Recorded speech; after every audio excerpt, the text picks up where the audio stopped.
Last week I told you about the Bluebird Cafe night in Nashville and three of the artists who were there. One of the songwriters was Alan Shamblin. Alan Shamblin wrote Miranda Lambert's Grammy Award-winning hit, The House That Built Me, and Miranda was in Greenville this past week, and I don't doubt that some of you went to see her. In between songs, when Alan Shamblin was sharing his hits that night, he preached a sermon.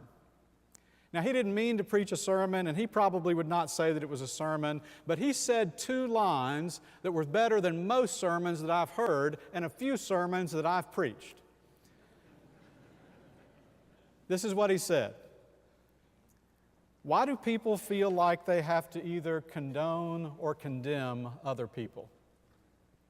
Why can't we just live with compassion? And then he went into his next song. Why do people believe that they have to condone or condemn other people? Why can't we just live with compassion? Ruth chapter 3, as I told you last week, is rated R. We could spend all morning, probably half of the rest of the day, trying to decide what is right and what is wrong, what is moral and what is immoral, who should be condemned, who should be condoned in that chapter of this story, condemning and condoning. Did you read the chapter this week? Did you listen closely when it was read a moment ago? I'll just retell it for you. Naomi tells Ruth, I need you to get cleaned up, dressed up, perfumed up, and go down and seduce Boaz. Boaz, meanwhile, is finishing up his work, and he eats and drinks and drinks and drinks and drinks until he's a little tipsy and a little drowsy, and he just kind of passes out on the threshing floor. While he's passed out there, Ruth comes and uncovers his feet, which is a euphemism in the Hebrew language for private male anatomical parts. I think I said that fast enough to be safe here in this congregation. And she lays down next to him and spreads her skirt for him. And when he wakes up and is startled, she offers herself to him. And then he says to her, no, just spend the night here, and then we're going to let you leave in the morning before it gets light and anybody knows that you've been down here, and I'm going to find a way to marry you, even though Deuteronomy chapter 23 says that no Moabite can ever enter into the faith family of Israel. Who do we condemn and who do we condone in this story? What do we condemn and what do we condone in this story? It's a complicated chapter when these three lives collide, Naomi, Boaz, and Ruth. But that makes sense to us because life and love and family and circumstances are never quite as simple as we wish they were. Condoning and condemning. For some reason, this is the way people of faith have often chosen to define themselves through the years. There are many people in faith and many churches of the faith who will define themselves by what they condemn and what they condone, and that is their definition of self.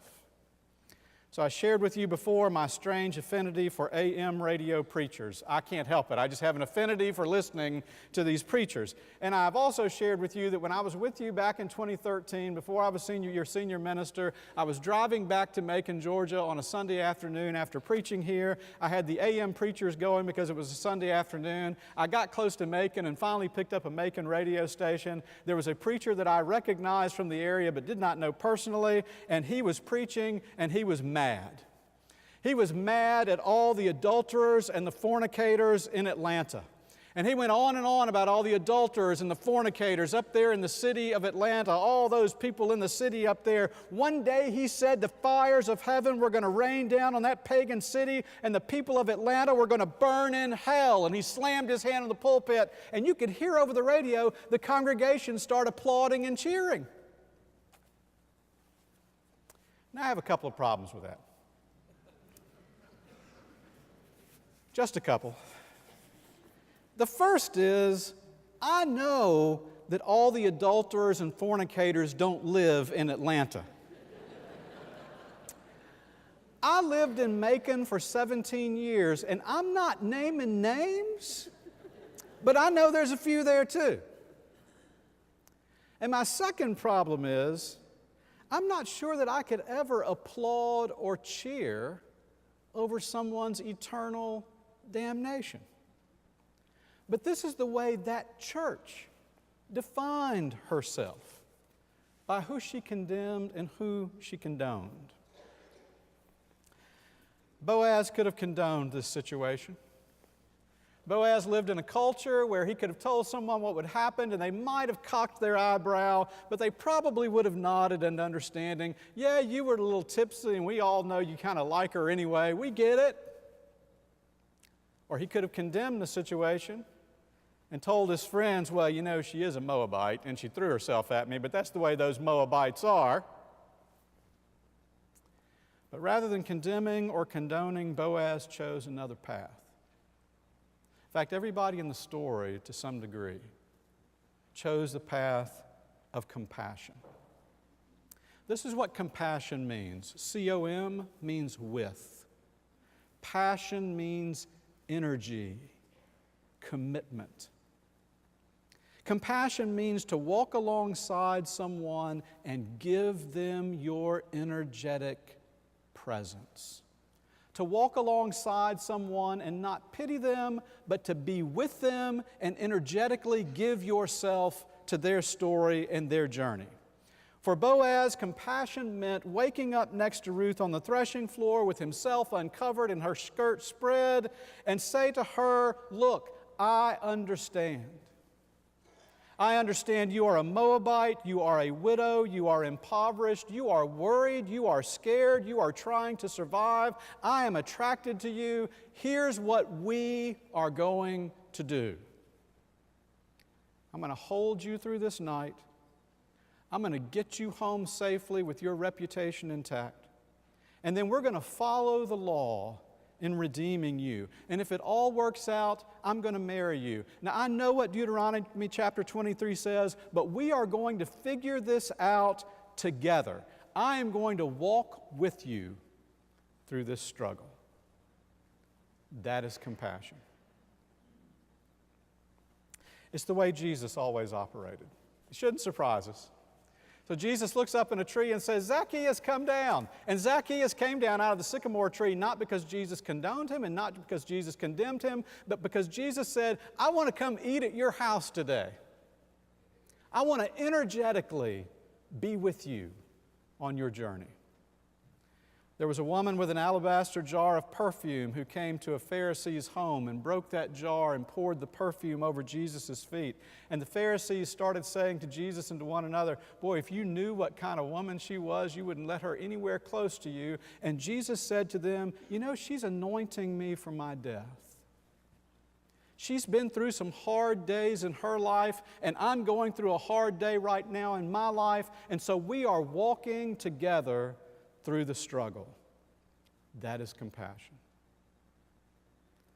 Compassion says that we walk together and trust that God is going to do God's work in us through the relationship. As we come closer together, we trust that we will be closer to God. It really is my whole ministry. It's kind of the definition of what ministry is, really. I mean, I've been here for almost 4 years. How many of you have drastically changed your life in the last 4 years? How many of you have been completely transformed in the last 4 years? Not many. But how many of you, Sunday after Sunday, moment after moment, struggle after struggle, conversation after conversation, meal after meal, phone call after phone call, day after day, as we walk together,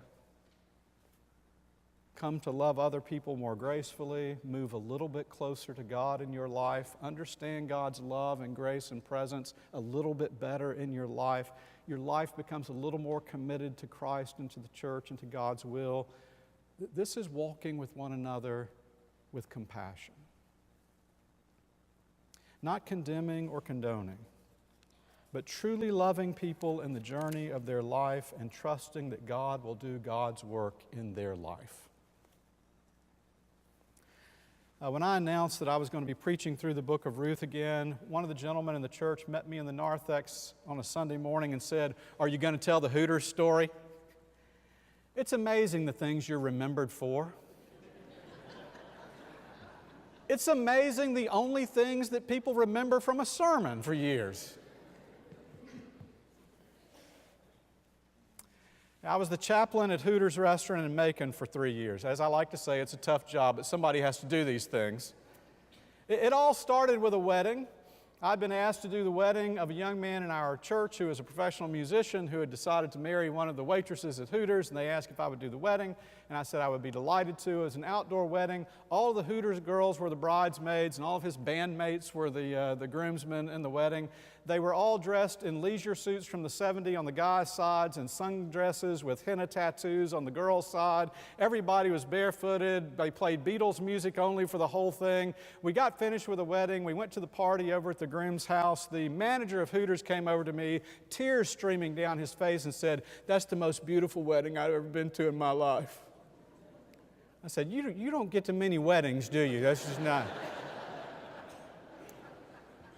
He said, "You know what, you just seem to connect with everybody so well, and everybody just kind of liked you." He said, "Would it be okay if I got your card and your phone number and just had it in my office? Because a lot of the people who work for me have some problems."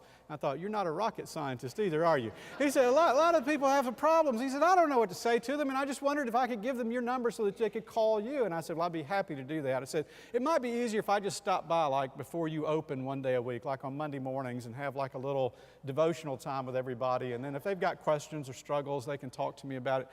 We did that for 3 years until the management changed. I didn't condone or condemn people. I just listened. Helped people walk through a few relationship issues, battle a few addictions, talk through some of the struggles of their life. It's compassion. It's to be with somebody with your energy and what you have. I know there are those who would say, "Well, Jim, it sounds like you just don't want to take a stand against anything or anybody." Well,